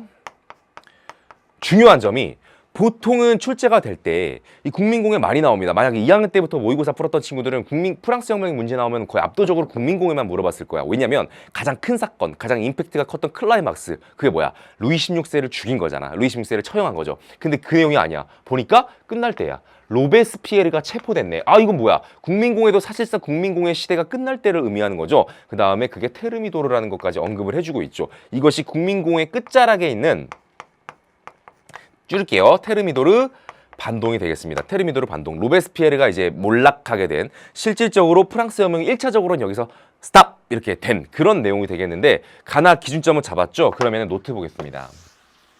자, 노트를 보시면 우리가 프랑스 혁명을 대비를 할 적에 아주 기본 중에 기본은 여러분 뭐가 돼야 되냐면 이 의회의 변천을 반드시 콕 찌르면 안 보고도 잘잘잘 나올 수 있게 됩니다. 3부에 국민의회, 입법의회, 국민공회, 여기 다음 문제네요. 총재, 통령, 나폴레옹 이렇게 일단 그 첫 번째 선이 나와야 되고 그 다음에 하나둘씩 1회독, 2회독 하면서 얘네들이 이제 열매가 맺어지는 그런 패턴으로 가셔야 되는데 일단은 3부에 됐고 3부에 나올 수가 없어. 왜? 가 이전이었지. 그 다음에 국민의회에서 보세요. 인권선언이 나와버렸기 때문에 자 인권선언이 여기 있습니다. 역시 제 한정판 노트에서 가져온 거고요. 인권선언이 여기 있는데 여기 보시면 태, 바, 봉 다 나올 수가 없어. 정답이 될 수가 없습니다. 정답이 이제 될 수 있는 부분은 여기서부터 이제 정답이 될 수 있는 거죠. 근데 91년 헌법이 그냥 만약에 이제 선지로 나온다. 그럼 정답이 될 수 있는 거고요. 국왕일과 도망밀수 이건 사실은 잘 안 나옵니다. 이것은 거의 좀 아주 유명한 사건이지만 적어도 우리 시험에 있어서는 약간 비하인드 스토리고요. 입법부의 내용 전체가 다 나올 수 있겠지. 입법부의 내용은 모든 게 다 이제 정답이 될 수 있겠는데 말은 긴 것 같지만 사실은 지롱드파가 주도했다랑 혁명 전쟁이 시작됐다랑 아니면은 이때 프랑스의 국가가 탄생하였다. 요 정도 동그라미 친 거 세 개 정도. 다음으로 국민공예까지 넘어가서 어디까지 출제가 될 수 있는 거냐면 여기도 전체네요. 여기도 전체가 다 될 수 있습니다. 왜? 여기 위에 국민공예 내용이 끝나고 나서 이제 사실상 끝나게 되는 내용이 여기 있다 쌤이 자르긴 했습니다만 여기에 테르미도르 반동 들어가서 결국엔 국민공예 끝난다. 이렇게 이제 말씀을 드릴 수 있거든요. 그러니까 굵직한 내용. 과격파가 주도했으며 공화정 선포를 먼저 하고 다음에 새해가 밝자마자 루이 16세 죽이고 그 안에는 몇 달 있다 죽여버리고 다음으로 각종 급진적인 정책을 가장 보여준 대표적인 사례가 최고 과격제입니다. 더불어서 전쟁 중이에요. 지금 계속해서 혁명 전쟁 중이에요. 주변 국가들이 간섭하니까. 자, 그래서 징병을 하고 있고요. 그 다음에 93년 헌법 들어가 있고요. 헌법 들어가 있고 이 헌법 실시가 보시면 알겠지만 유보되죠. 그러니까 전쟁 중이라서 힘들고 헌법 실시는 유보되고 지금 다급함을 느끼는 것은 국민공예고 그러면 오히려 어떻게 나가냐? 더 무섭게 나간다. 조금이라도 다른 이야기하는 건 용납지 않겠다. 중립도 용납지 않겠다. 그것이 이제 공포정치로 나타나게 된 거거든요. 이런 내용들이 다 포함이 되는 거네요. 그래서 로베스피에르 체포되는 내용이 지금 여기 기준점이었잖아. 그러니까 지금 상당히 많은 내용들이 지금 정답의 후보가 돼요. 국민공예의 웬만한 내용, 입법의회의 모든 내용, 그다음 국민의회에서는 여기 인권선언 이후에 뭐 91년 헌법 정도, 이 정도에서 지금 정답이 나올 수 있기 때문에 이 사이가 생각보다는 좀 많은 내용이 들어갈 수 있기는 해요. 자, 그럼 선지 볼게요. 3부에 가 이전이지. 그 다음에 루이 16세 처형 정답이 되겠네요. 그리고 다행히 방금 노트에서 봤던 디테일한 내용들은 아직 머릿속에 안 들어왔을지라도 루이 16세의 처형은 그래도 우리가 프랑스 혁명 공부할 때는 가장 먼저 좀 머릿속에 들어오는 내용 아닙니까? 그래서 다행히 이건 좀 찾을 수 있지 않았을까 생각이 들고 3번 대륙봉 세력 나폴레옹이라서 너무 멀잖아. 그치? 그 다음 바스티유 감옥의 함락은 아까 말했던 것처럼 여기 가 이전에 있고 신성 로마 제국의 해체는 나폴레옹 시기로 같이 가야 되잖아. 그러니까 생각해보면 소거법을 하다 보면은 또 문제를 풀 수 있지 않았을까 이런 생각이 듭니다. 14번 너무너무 중요한 프랑스 혁명이 되겠습니다. 복습을 여러분 수능 보기 전까지 복습한다고 생각하세요. 어떤 공부가 이렇게 완벽하게 끝났어 이제 안 봐도 돼 그런 파트는 없습니다. 15번 가보도록 하겠습니다. 자 이제 3페이지의 마지막 문제가 되겠고요. 15번 가 제국의 문화에 대한 설명으로 옳은 것은 지도를 보니까 인도야. 인도입니다. 맞죠? 이거 보고 인도인 걸 모르면 또 그건 곤란해. 다음으로 아그라에서 상징적인 건물 암리차르라고 해서 모르겠는데요. 아 괜찮아. 시크교라는 게 역시 여기 나와 있고 아크바르란 말도 나왔기 때문에. 근데 이제 심지어 사실은 수특에서는 이 건물은 없어요. 뭐 타지마할은 뭐 너무나 유명한 거니까 안 나와도 상관없지만 이 황금사원 같은 경우는 물론 제가 이제 개념 때 교재에도 수록해 놨고 수특 강의에서도 이 황금사원은 데리고 와서 보여드리기도 했답니다. 제가 2권 쓰고 막 그런 것까지 다 해가지고. 자, 그래서 어쨌든 이것은 무굴 제국이다, 이렇게 찾으시면 되겠습니다. 타지마할 나왔고 시크교 나왔기 때문에 무굴 제국이라는 것을 우리가 알 수 있습니다. 무굴 제국의 기본적인 성격이랄까요? 그것은 가장 대표적인 것이 기본적으로는 이슬람 군주들이지만 이슬람 국가지만 이 인도 하면 또 힌두 아니겠습니까? 그래서 힌두 문화의 융합, 이게 이제 대표적인 나라가 이 무굴 제국이 되는 것인데요. 자, 1번 보겠습니다. 우르두어가 사용되었다. 이런 문화의 상징이 또 이 바로 우르두어예요. 이 우르두어가 바로 이제 뭐 여러 지역의 언어가 혼합되어 있는 형태, 바로 이 융합의 형태를 보여주는 것, 바로 이 우르두어라는 단어가 이제 그 언어가 되거든요. 1번 찾았어요. 정답입니다. 자이너교는 너무 먼 옛날, 기원전 옛날에 브라만교의 그런 형식화와 차별성에 반발하면서 뭐 우파니샤드 철학이 나오고 그 우파니샤드 철학의 영향을 받아 불교와 자이나교가 형성이 되고 아주 오래전 이야기입니다. 이것은 산치대탑이 축조되었다. 마우리아 왕조. 쿠투브 미나르가 세워졌다. 델리 술탄 왕조. 예, 쿠투브 미나르 이 사진이 탑이 언젠가 다비데기를 기원하면서 제가 꾸준히 밀고 있는 그런 유적지 중에 하나죠, 이게. 그다음 5번 간다라 양식이 출현했다. 뭐 인도로 따지자면 쿠시안 왕조가 가장 적절한 답이 되겠죠. 자, 이렇게 해서 15번 무굴 제국 문제가 되겠습니다. 자, 이제 16번 가볼게요. 16번. 다음 장으로 이제 넘어왔습니다. 마지막 페이지네요. 마지막 페이지. 가 제국에 대한 설명으로 옳은 것을 골라봐라. 일단 세계사의 한 장면이 되겠고요. 오른쪽에 정말 이렇게 깨알같이 동유럽 편 이렇게 나왔습니다. 자, 그래서 사실은 이제 우리가 세계사를 공부하면은 좀 압도적으로 서유럽 중심이라는 생각을 지울 수가 없단 말이지. 그러나 이쪽도 분명히 중요한 한 축이었고 특히 이 동유럽이 크리스트교, 이 그리스 종교를 중심으로 한 이 문화권 형성에 있어서 정말 그 지주가 된 나라가 이렇게 단독으로 출제가 될 수 있다는 얘기입니다. 첫 번째 힌트, 키릴로스 형제. 그래서 슬라브인의 문자를 만들고 오늘날에도 사용이 되고 있는데 이걸 일명 키릴 문자라고 하고요. 키릴 문자. 자, 그럼 어디 형제의 명을 받았는가? 이미 아는 친구들이 있을 거기도 하고. 그 다음 특히 이 슬라브인 이쪽 이야기를 제가 뭐 개념 때나 특강 때나 나름 좀 많이 해드리는 편입니다. 슬라브족에 끼친 영향 이런 부분들을. 그 다음에 이제 키예프 공국 나왔습니다. 키예프 공국의 사절이 여기에 수도가 뭐 가장 핵심이네요. 수도가 콘스탄티노폴리스래. 오늘날 터키의 이스탄불이 되겠는데요. 거기에 성소피아 성당까지 유스티니아누스 대제 때 만들어진 것. 그래서 이것은 비잔티움이다. 어렵지 않게 파악할 수가 있겠습니다. 비잔티움 제국이 되겠습니다. 그리스 정교를 대표하는 든든한 한 축이 되겠고 슬라브 문화권 형성에 지대한 역할을 했다라는 부분 되겠습니다. 자, 그리고 이 키예프 공국이 이제 결국엔 나중에 오늘날 러시아의 기원이 되는 것이잖아요. 그래서 나중에 이 비잔티움이 무너졌을 때 이 비잔티움의 후계자를 자처하는 나라가 곧 러시아. 그래서 이 파트가 러시아사로 연결이 되기 때문에 강조를 드렸던 파트가 되겠고요. 1번 성상 파괴령을 반포하였다. 726년 레오 3세. 정답이네요. 이 성상 파괴령이 사실은 문제, 갈등 요인이 되어가지고 동서교회가 분열되는 계기가 되었다는 것이죠. 레오 3세입니다. 정답. 2번 둠스데이 북을 작성하였다. 1086년, 그러니까 11세기 후반 영국 노르만 왕조의 윌리엄이 했던 조치가 되겠습니다. 토지 조사 대장이 되는 거고요. 그 다음 3번 노르만족에 의해 건국이 되었다. 노르만족에 의해 건국되었다. 여기 뭐 키예프 공국이랄지 아니면 노브고로드 공국이랄지 영국의 노르만 왕조가 개창되어야 될지 뭐 그런 내용이 되겠지. 그다음 4번 베르댕 조약으로 분열되었다. 뭐 베르댕, 메이르선 이런 조약으로 분열된 나라가 바로 프랑크 왕국이고요. 상트페테르부르크를 건설하였다. 이것은 표트르 대제의 업적이 되겠습니다. 말 그대로 뭐 온 나라의 그 역량, 물자, 돈 막 때려 박아가지고 만들어낸 도시가 상트페테르부르크가 되겠습니다. 그의 어떤 서유럽화 그런 의지가 집약된 그런 도시라고 볼 수 있겠습니다. 자, 이제 17번 가보도록 하겠습니다. 마멜리 찬가 노래가 이렇게 쭉 나와 있는데 불러주고 싶습니다만 차마 그럴 수는 없을 것 같고 가 국가의 통일 과정에 대한 탐구 활동으로 가장 적절한 것은 자 내용 뭐 가사가 나와 있으니까 한번 읽어보면 우리는 수세기 동안 억압과 비웃음을 당했다네. 우리가 하나가 아니었기에 하나가 돼야 되거든. 뭉쳐야 되거든. 우리가 나누어져 있기에 하나의 깃발과 희망이 우리를 모이게 하기. 이건 그냥 뭐 통일해야 된다 이 얘기고 여기에 뭐 결정적인 힌트가 들어있는 것은 아니네요. 자 보겠습니다. 여기서부터 바로 나오네.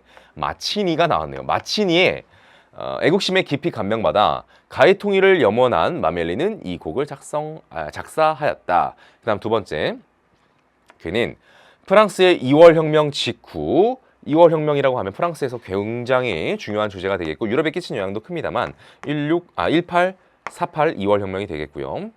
반 오스트리아 활동에 나섰고 가리발디 부대에 가담해서 활동하기도 했다. 뭐 굵직한 사람들 다 자시가 되었습니다. 자, 그래서 여기 주제는요.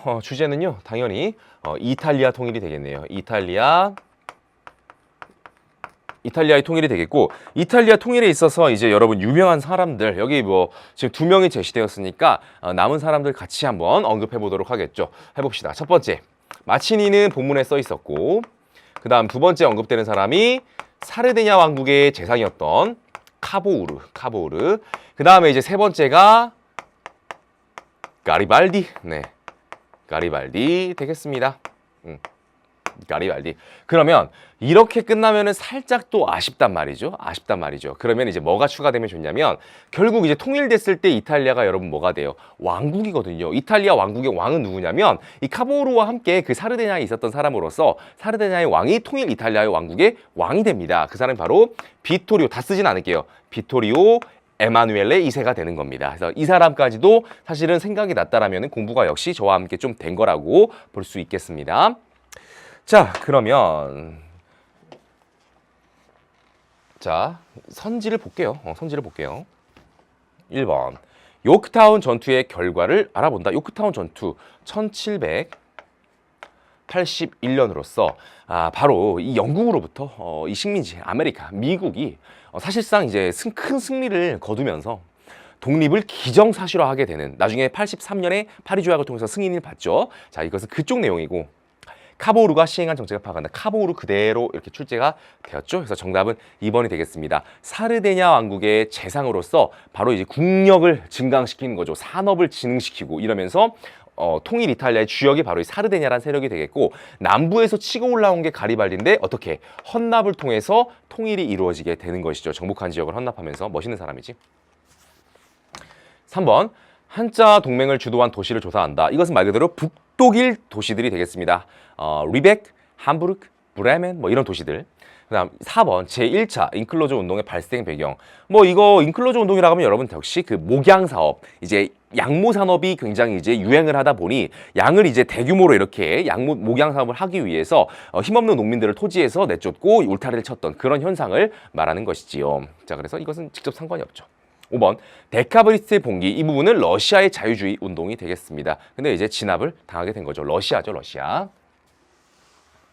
자, 이제 18번 가보도록 하겠습니다. 중국사다. 오랜만에 또 중국사가 나오고요. 중국 근현대사가 되겠습니다.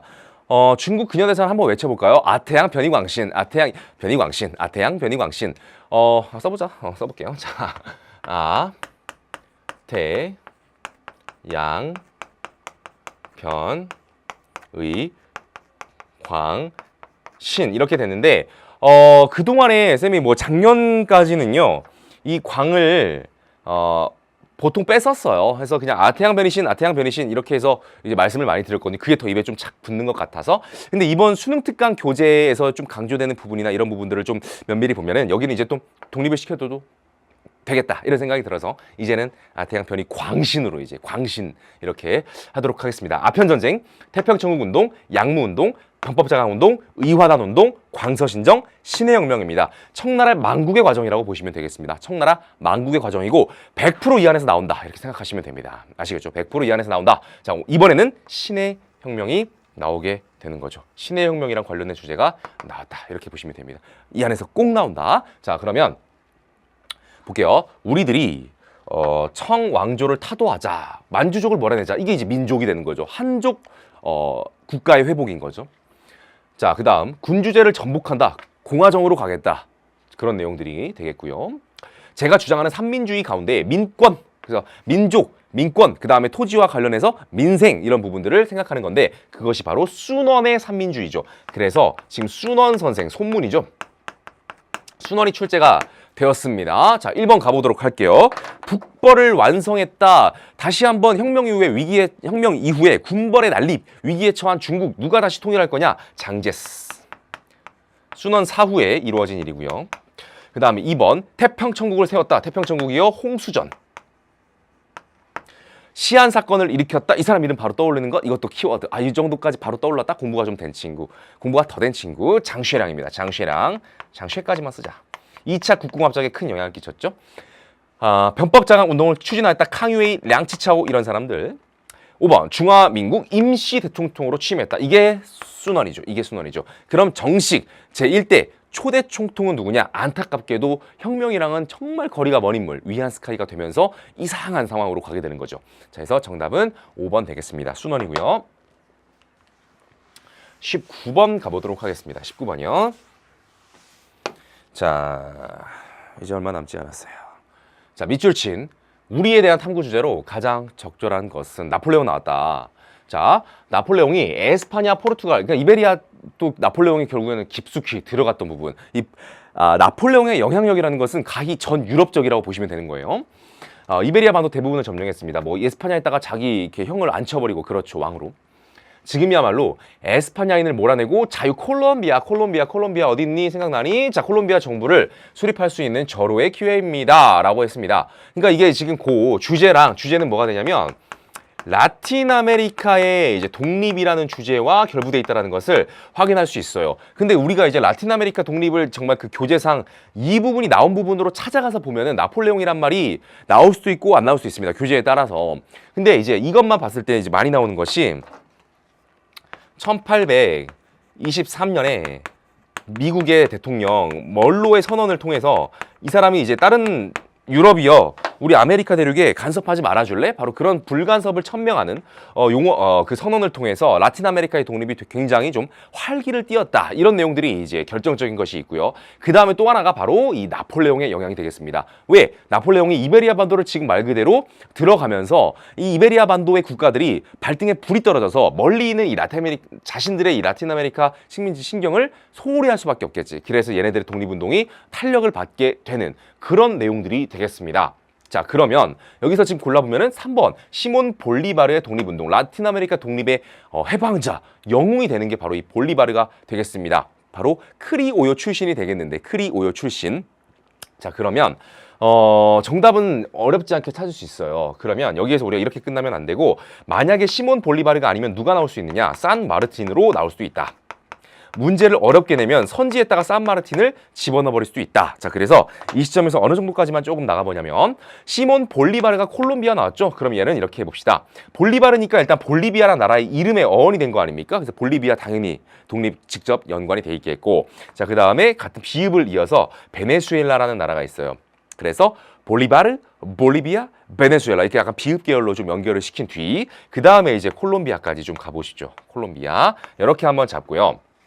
그 다음 산마르틴은 르자가 있잖아. 르자에 좀 방점을 찍어버려. 그래서 그래서 아르헨티나 독립 관련이 있고요. 그 다음에 나머지는 잉카로 한번 해보세요. 잉카 문명. 여러분 잉카 문명 하면 오늘날에 어떤 나라들이 있나요? 페루, 그 다음에 칠레 이런 나라들이 연관돼 있잖아. 이렇게 정도만. 물론 더 다른 나라들도 있고, 그 다음 둘이 이렇게 볼리바르나 산마르틴이나 서로 이렇게 협조가 이루어진 그런 나라들도 있긴 합니다만 최소한 요 정도는 구분해보자라는 것입니다. 그래서 이렇게 할 수가 있겠습니다. 그래서 됐고요. 오답 정리하겠습니다. 오답 정리. 1번 판보이조의 동유운동. 이거 이제 말 그대로 유학을 이제 진흥시키는, 유학을 이렇게 강조하는 그런 운동이 되겠는데 베트남입니다. 베트남. 일본을 모델로. 2번 무스타파 케말의 근대 개혁. 터키 공화국의 이야기가 되겠습니다. 터키 공화국의 수립으로 이어지는 내용이 되겠고요. 그러니까 오스만 제국이 이제 무너지고 터키 공화국으로 가게 된 거죠. 초대 대통령이 바로 이 아타티르크라고도 하는 무스타파 케말이 되겠고요. 4번 간디의 비폭력 불복종 운동. 이건 뭡니까? 바로 영국에 대항한 인도 간디의 내용이 되겠고요. 그 다음에 5번 무함마드 알리의 근대화 정책. 이것도 이제 여러분들이 무함마드 알리가 들어왔다면 이것은 2번 이상 본 친구들이 아닐까 이런 생각이 들어요. 이것도 약간 좀 사각지대 중에 사각지대라고 할까요? 그래서 서아시아사 공부하다가 이집트 상황 이런 식으로 한번 나오거든요. 이란의 상황. 근데 이때 가장 빠르게 할 수 있는 방법은 제가 말씀드렸습니다만 담배 하면 이란의 상황, 근대화 운동 쪽에서. 그 다음에 이집트 하면 무함마드 알리 뭐 이런 식으로 조금 해주시라. 그 다음에 이제 뭐 미드아트 파샤 뭐 이런 사람은 나오는데 그게 생각났다면은 공부가 좀 안정적으로 이제 돼 있구나 그런 느낌이 드실 겁니다. 그래서 무함마드 알리 근대화 정책은 이집트와 관련이 있다. 자, 이제 대망의 마지막 문제가 되겠습니다. 마지막 문제. 이런 문제가 수능 때 나와버리면 마지막까지 진짜 긴장을 절대 풀 수 없죠. 굵직한 주제이기 때문에. 그 다음 연도도 넓게 이렇게 형성이 되어 있고요. 그 다음 사이 문제, 시기 문제로 마무리를 해버리는 잔혹한 배치. 미영프 3국이 서베를린을 포함한 독일 내 3국의 점령 구역을 하나의 경제 단위로 통합하려 하자. 그러니까 더욱더 적극적인 그런 정책을 보이니까 이제 한쪽 반대편에 서 있는 사회주의를 대표하는 소련이 베를린, 서베를린으로 오는 그 루트를 다 봉쇄시켜버리는. 그러자 이 나머지 지역에서 막 하늘에서 비행기로 막 물자 공수해주고 막 그런 적극적인 대응이 있었는데, 자, 이거 주제는 냉전기죠. 주제는 냉전입니다. 2차 세계대전으로부터 크게 볼 수도 있긴 하겠지만 2차 세계대전이 끝나고 난 이후에 또 다른 위기, 싸우진 않지만 언제든지 싸울 것 같은 그런 불안함, 냉전기라고 볼 수 있겠고요. 동독과 서독의 자유 왕래를 허용한다는 통행 자유화 조치가 발표되자 서독과 동독 사람들이 그 냉전의 상징이었던 베를린 장벽을 무너뜨렸다. 이게 89년인데 이것은 냉전의 말 그대로 뭔가 이 종결을 상징하는, 물론 그 다음에 더 큰 일이 또 하나 있습니다. 기다리고 있어요. 자, 그래서 어쨌든 그런 시기라고 볼 수 있어요. 자, 그래서 냉전은 우리가 이제 어떻게 하면 되냐면 냉전의 본격적인 시작, 그 다음에 정말 그 고조, 이거 진짜 뭐 전쟁 나는 거 아니야? 그런 위기. 그러다가 중요한 획기적인 그런 변화, 냉전의 어떤 변화, 완화의 시작을 알린다. 이렇게 좀 보시면 될 것 같고, 마지막으로는 정말로 냉전이 끝났다. 종식. 이런 표현을 쓸 수가 있겠죠. 자, 그래서 쌤이 연도를 하나도 안 썼습니다. 물론 뒤에다가 그 노트를 지금 가지고 오기는 하는데 주제로만 이제 가지고 오면 이렇게 되는 거예요. 자, 그러면은 이제 숫자는 안 쓸게요. 가져와 보면은 이렇게 됩니다. 시작이 미국의 대통령 트루먼 독트린, 트루먼의 선언, 트루먼 독트린, 그거와 함께하는 마셜 플랜입니다. 서유럽을 우리가 개입할 거야, 간섭할 거야, 도와줄 거야. 그래서 사회주의, 공산주의 막아낼 거야. 이게 이제 트루먼 독트린과 마셜 플랜 47년으로부터 이렇게 시작되면서 본격적인 시작이고, 이거에 각각 이제 동구권에 대응을 해준단 말이죠. 코메콘이나 이런 걸로. 그러다가 고조되는 사건 중에서 이제 상징적인 것 중에 하나가 바로 쿠바 미사일 위기입니다. 쿠바 미사일 위기. 이게 진짜 큰 사건. 쿠바 미사일 위기. 이게 1962년이 되겠습니다. 야, 이거 진짜 뭐 3차 대전이 일어나는 거 아니야? 뭐 이런 쿠바 미사일 위기가 있었고요. 사실은 지금 이제 베를린 장벽을 건설했다, 이 말은 나오진 않았는데 61년이 베를린 장벽 건설이었고요. 그 다음에 변화에 있어서 이게 가장 중요한 포인트가 되는 그런 해가 되기 때문에 출제가 잘 되겠지. 자, 이게 뭐냐면 역시 미국 대통령입니다. 69년에 미국 대통령 닉슨이 선언을 한다. 닉슨 독트린. 자, 이것은 쉽게 말해서 이제 간섭을 하지 않겠다. 자국의 상황을 맡기겠다. 즉, 이 당시에 미국이 개입하고 있던 가장 중요한 나라가 베트남 전쟁인데, 베트남에서 이제 좀 발을 빼겠다라는 것을 사실상 천명한 거나 다름없게 되겠죠. 그러면서 점진적으로 베트남전에선 빠지게 되고요. 종식을 상징하는 게 바로 여기 있는 89년 베를린 장벽이 붕괴된 부분. 베를린 장벽이 붕괴됐다. 배장붕이네요. 줄이면 배장붕. 그러다가 자, 90년이 되면은 자, 가장 큰 냉전의 한 축이죠. 바로 소련이 어떻게 된다? 소련이 붕괴된다. 이렇게 해서 적어도 우리나라는 뭐 아직도 좀 냉전의 상징적인 그런 지역이라 할 수 있지만, 적어도 서구권, 서양에서는 이제 냉전이 종식이 된 그런 모습을 확인해 볼 수가 있어. 제가 노트를 가져왔는데 이것만으로도 일단 돼버렸네요. 이것만으로도 일단 문제는 풀 수는 있어요. 답은 이미 나왔거든? 근데 그래도 노트를 가져왔기에 보여드리면, 제 노트에서 이 부분을 버전을 한 2개, 3개 정도로 표현을 해드렸어요. 같은 내용인데 색깔도 칠해보고 다른 식으로 표현해보고. 근데 여기에서는 제가 이제 수능 개념 강의를 할 적에 어떻게 했냐면, 냉전이 말 그대로 막 차가워지는, 고조될 때는 진짜 차가운 색깔, 얼음장 같은 민트색. 그래서 이런 식으로 차가운 사례. 자, 보시면 베를린 봉쇄, 오늘 문제로 나왔던 거. 그 다음에 쭉쭉 보시면은 뭐 바르사 조약기구 이런 것은 이제 동구권 뭐 이런 내용. 차가운 사례. 얘는 아니에요. 얘는 다른 겁니다. 자, 그 다음에 따뜻한 느낌. 따뜻한 느낌이 뭐냐면 냉전이 완화되는 노란색 따뜻한 색깔. 이게 바로 닉슨 독트린 69년 가장 중요한 거고요. 72년에는 중국 방문하면서 역시 또 상징적인 모습이 있었고, 그 다음에 85년에 고르바초프란 사람 사실은 빼놓을 수 없습니다. 뭐 하는데 이 소련의 붕괴를 말하는데 고르바초프를 빼놓을 수는 없어요. 그래서 고르바초프의 대두 85년 그리고 89년에 붕괴된 거 이번에 문제가 나온 게 이거고요. 더불어서 소련이랑 독일이 동독이 흔들리니까 그 밑에 동생들 폴란드, 헝가리, 루마니아, 체코 이런 동구권 국가들도 변한다. 그리고 90년에 결국에는 어떻게 됩니까? 소련이 해체가 되는 그런 모습을 보이게 된다. 그래서 이 부분 강조를 드렸고 여기 약간 초록색 계열 있죠? 이 부분은 다극화, 제3세계 이런 부분들에 대두고 엄청 출제 잘 됩니다. 여기 1955년 반동회의 이런 부분들. 자, 여기는 노트를 가지고 제가 막 강의한다기보다는 이런 페이지에서 제가 이렇게 강의를 해드렸었다는 걸 조금 보여드린 것이고요. 자, 정답은 닉슨 독트린이 발표되었다. 시기상 쏙 들어가죠. 그래서 2번 69년 찾을 수 있고요. 마셜 계획은 가이전. 히틀러가 총통이 된 것도 가이전. 이것은 34년입니다. 1934년.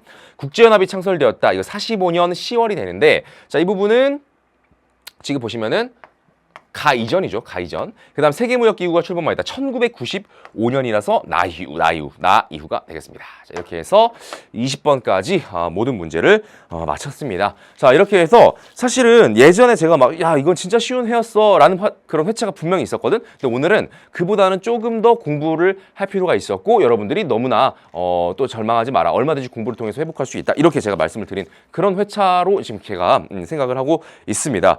여러분 3월밖에 안 됩니다. 4월, 5월, 6월 뭐 아주 많거든요. 여러분 이미 준비는 다 돼 있어요. 수능 개념도 있고 교재도 있고 수능 특강도 곧 있으면 끝납니다. 준비는 다 돼 있기 때문에 더 이상 새로운 컨텐츠를 원하지 마시기 바랍니다. 뭐 그냥 여러분들은 그 나온 거 가지고 그냥 계속 반복만 하시면 전혀 문제가 없습니다. 기출 문제도 조금 풀어주시면서 자, 그래서 앞으로 이제 남은 일정, 수능 남은 일정까지도 이렇게 저도 열심히 함께 달리도록 하겠습니다. 자, 오늘 시험 보느라 너무 수고 많으셨고 또 강의까지 듣느라 너무 수고 많으셨습니다. 다음에 또 좋은 강의로 만나도록 하겠습니다. 감사합니다.